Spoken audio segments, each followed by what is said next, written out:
તો ગોંડલમાં જયરાજસિંહ જાડેજાનો ડર હવે ખતમ થતો એવું લાગે છે.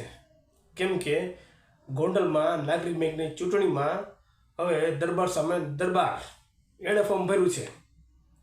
એટલે કે હવે આ જે ભાઈ દેખાય તમને, એણે જયરાજસિંહ જાડેજા સાથે દુશ્મની લીધી છે. તો 500 કરોડની બેંકની ચૂંટણી છે, એમાં જયરાજસિંહ જાડેજાએ પોતાનું ફોર્મ પાછું ખેંચી લીધું છે. પણ ગણેશ ગોંડલને જીતાડવા માટે જયરાજસિંહ જાડેજા કંઈ પણ કરી શકે છે. તો આ ભાઈ કોણ છે? આ ભાઈનું નામ છે પ્રતિપાલસિંહ ઝાલા, એટલે KPA ઝાલા. કોંગ્રેસ યુથમાંથી આવે છે અને એણે ગોંડલમાં જયરાજસિંહ જાડેજાના દીકરા સામે અપક્ષમાંથી નાગરિક બેંકની ચૂંટણી માટે ઉમેદવારી એટલે ફોર્મ નોંધાવ્યું છે. આ ભાઈ ગોંડલમાં જ રહે છે અને એના પિતા શ્રી કલેક્ટરની કચેરીમાં નોકરી કરે છે અને એમની પાસે ટ્રક પણ છે. તો હવે જોઈએ કે આ માણસ સેવાભાવી માણસ છે.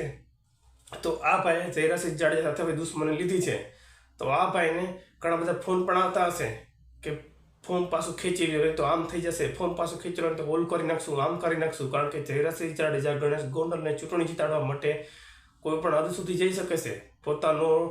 પોતાનો ડર ખતમ ન થાય એટલા માટે જયરાજસિંહ જાડેજા કંઈ પણ કરી શકે છે. પણ આ વખતે સામે કોઈ પટેલ કે બીજા કોઈ દલિત કે કોઈ નથી. રાજુ સોલંકી બાદ નીતિશ દેસાઈ અને હવે પ્રતિપાલસિંહ ઝાલા, એટલે કે હવે દરબાર સામે દરબારના ઉમેદવાર જ ઉભા રહ્યા છે ચૂંટણીમાં.